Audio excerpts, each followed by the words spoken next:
This is our house now, isn't it? My sister-in-law shouted, her face turning red. Are you sure you want the house? Yeah, it's ours now.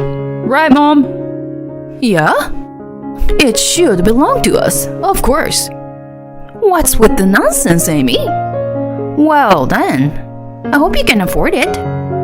Afford what? I mean, the entire mortgage. Make sure to pay that off, okay? With a smile, I threw those words at my in-laws. The three of them looked stunned and speechless in front of me. I can already see what's gonna come to them next. A great downfall. My name is Amy, a 36-year-old editor. It has been 5 years since I married Curtis. Curtis and I were classmates in college, but we didn't date back then. However, we started meeting again after reuniting at a friend's wedding. Up until then, he was just a friendly male friend to me. But when we met again, Curtis had become a cool and experienced working professional.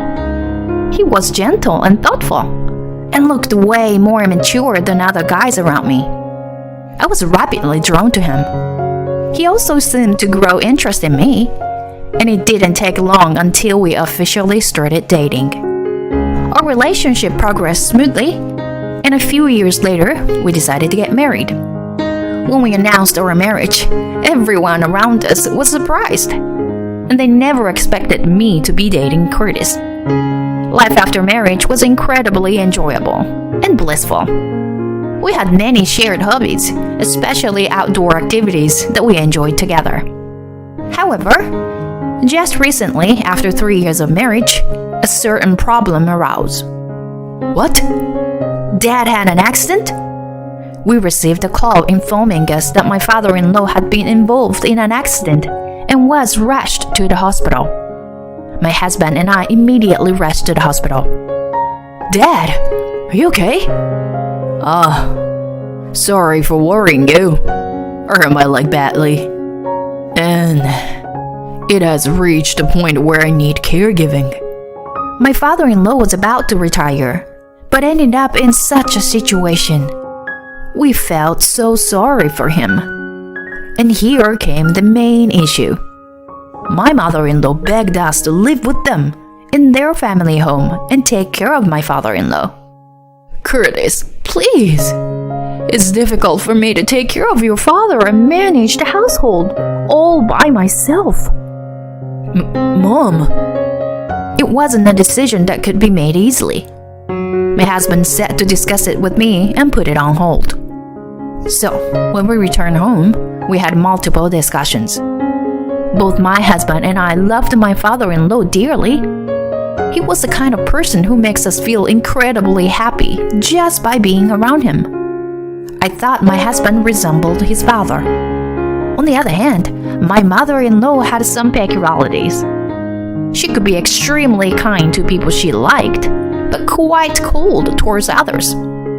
That's why I worried that I might have some unpleasant experiences with my mother-in-law. My husband had some concerns about that as well. Mom had some strong discriminatory tendencies. But it's true that she can't take care of Dad and manage the house all by herself. After much deliberation, we decided to move to my in-laws' house. Really? Thank you. It's a great relief. I'm really sorry for burdening you, son. No, Dad. I want both you and Mom to be comfortable. Both of my in-laws seemed genuinely happy about it. Shortly after, we moved into my in-laws' house. However, as expected, a problem arose. It was an astonishing behavior from my mother-in-law. Not only did she ask us to take care of her husband, but she also burdened us with all the household chores. She would go out for tea with her friends or attend our hobbies while leaving everything to us. Honestly, I was exasperated by my mother-in-law's actions, but I couldn't let my father-in-law suffer. My husband and I worked together, taking care of my father-in-law's needs and managing the household. and we even renovated the house to make it more comfortable for my father-in-law. The house feels like brand new. It's so comfortable. My mother-in-law was extremely proud, even though she hadn't contributed much. Since my father-in-law usually relied on a wheelchair, I can move around so easily now. I'm truly grateful. just seeing my father-in-law's smile made my husband and me feel that the renovation was worth it. After that, we continued with our daily routines. Then, one day, my father-in-law said something to us. Thank you both so much for everything. Isn't Amy's birthday coming up soon? As a thank you, I ordered something nice online. Hope you like it. Huh? Really? You didn't need to. But thank you. With a smile, my father-in-law said that, and I was excited and looking forward to it. A few days later, a package arrived addressed to me. To my surprise, it was a high-end handbag. You are always there for me. And also take care of all the household matters, Amy. And on top of that, the renovation. I can't thank you enough. So, please accept my appreciation. No need to hesitate. Thank you so much. I'll take good care of it for sure. Hey, Dad. If you give such nice things, I'll become relevant. My husband said that while scratching his head and laughing. My father-in-law and I laughed at him in that way. But this gift changed the situation even worse with my mother-in-law. Amy, aren't you seducing my husband, are you? My mother-in-law suddenly made such remarks. Huh? What are you talking about? That's crazy. So you say. You have a cunning side to you. Aren't you deceiving Curtis and trying to manipulate my husband to destroy this family? What? What on earth are you talking about? I'm saying that you were after the assets of this house or my husband's inheritance. Why? Why would you say something so terrible? That's disrespectful to your husband too. Please, stop it. You are annoying. If you get too carried away, I'll kick you out. My mother-in-law's anger was unreasonable. She must have been jealous seeing me being treated well. But I didn't want to be lectured by someone who doesn't do anything around the house and relies on my father-in-law's retirement savings and pension to live. When I told my husband about my conversation with her, he was exasperated. Jesus. If she says something again, let me know right away, okay? Okay, thank you, honey. I was grateful that my husband supported me. However, from that point on, my mother-in-law started bullying me even harder. You know, I lose my appetite when the food is this bad. Amy, you should improve your cooking skills more. My mother-in-law continued to insult me in such a way. Hey, Mom, cut it out. Her cooking is perfectly fine. That's right. I like Amy's cooking. Your cooking was always too salty, you know. What? You are all so terrible, blaming me like this. I guess no one's on my side. How terrible. My mother-in-law started crying while pretending to be hurt. But we continued our meal without paying much attention to her. Having my husband and father-in-law on my side was a great source of strength for me. So I didn't let myself to be intimidated by her. Thanks to that, she gradually became more subdued. For a while, our life together was peaceful. However, after about a year had passed, my father-in-law suddenly fell ill and was put to the hospital. My husband and I were worried, visiting him every day. Unfortunately, my father-in-law's condition worsened day by day. My mother-in-law didn't bother coming to visit, claiming it was too troublesome. And then she made a surprising statement. From today, I'll be living with Evan. Evan is my husband's older brother. He's married and lives with his spouse. According to my husband, my mother-in-law dotes on him. Evan has graduated from top-tier university, and that's why she treats him better than my husband. When I told them about the mistreatment I've received here, they told me to live with them. So, I'm saying goodbye to you all. My mother-in-law packed her belongings with a triumphant expression. But for us, it was more like, please feel free to leave. With my mother-in-law gone, my husband and I found life easier. From the beginning, she didn't do any housework or care for my father-in-law, and the burden was reserved when she was gone. Plus, my mother-in-law used to do a lot of unnecessary shopping and going out a lot, so even her expenses have decreased. And the most important thing is that the atmosphere in the house has become more cheerful. Not only because there was no harassing towards me, but even without that, most of the words out of her mouth were negative.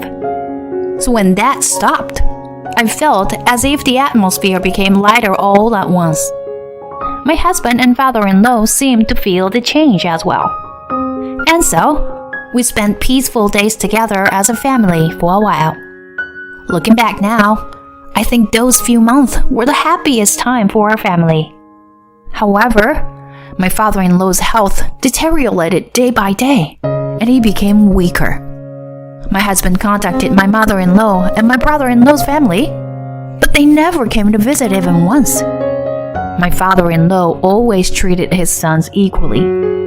My mother-in-law and brother-in-law didn't like it, and their relationship fell into something unpleasant. My brother-in-law's wife, too, had a prideful and arrogant nature. In that regard, she resembled my mother-in-law. A few months passed, and my father-in-law passed away. I was glad to be present during his final moments and exchange words with him. Many people attended to the funeral, which showed the high regard people had for my father-in-law. I felt proud to have such a great person as my father-in-law. My mother-in-law and my brother-in-law's family also attended the funeral, but all three of them seemed bored and didn't help with the arrangement or preparations at all. And as soon as the funeral was over, they immediately left. They were unbelievable. However, about 2 months later, they surprised us again by suddenly showing up at our house. "Why are you here?" all of a sudden. They're staring at us with menacing looks. "When are you going to leave this house?" My mother-in-law said that. "Huh? What do you mean?" my husband asked, confused. Then, my brother-in-law sighed. I've always thought you were an idiot, but I didn't realize you were this incapable of understanding things." And my sister-in-law chimed in. "That's right. This house belongs to us. Hurry up and leave. We're the ones who should be living here." At that moment, we understood. They had a major misunderstanding. Is that so? Then please make sure to pay off the entire mortgage for this house, you know? What? Mortgage? My in-laws looked surprised at my statement. Did you forget that we fully renovated this house? Did you think it was all free or something? Well, then my husband finished paying for that cost. Mom, you really know nothing. Amy has been covering most of these expenses. What? That's why when we took out the loan, we put the house in Amy's name. Oh, wait a minute. The house is in Amy's name? Yeah. Dad also agreed that it was a good decision. So this house will never end up in your hands. Got it? Wait, what is this? We agreed to live with you because you said we could live in this spacious house for free. That was, Evan, you do something about this. Huh? What are you talking about? If I can't have this house, then I won't live with you either. Evan, how dare you speak to your mother that way? They completely turned against each other, hurling insults back and forth. Could you take your fight somewhere else? Or do you want to stay here and wait for the police to be called?" Once the word police was mentioned, they immediately panicked and hastily left. Afterwards, it seems that my mother-in-law was kicked out of my brother-in-law's house. She came to us seeking help, but of course, we turned her away. By the way, my brother-in-law Evan, despite his educational background, couldn't succeed in his career due to his unpleasant personality. As a result, his salary didn't increase, and their life was never easy. My sister-in-law got tired of him and had an affair. They were currently going through a messy divorce. As for my mother-in-law, she's living alone in a rundown apartment. We received multiple calls from her, but we expect another surprise visit, so my husband and I sold our house and moved. Thanks to the renovations, we were able to sell the house for a higher price than expected. Currently, we happily live in a luxury condo, enjoying our days together as a couple. I still think of my father-in-law often. His character has been passed down to my husband, and it truly is a blessing. The bag I received from my father-in-law is a treasure for me throughout my life.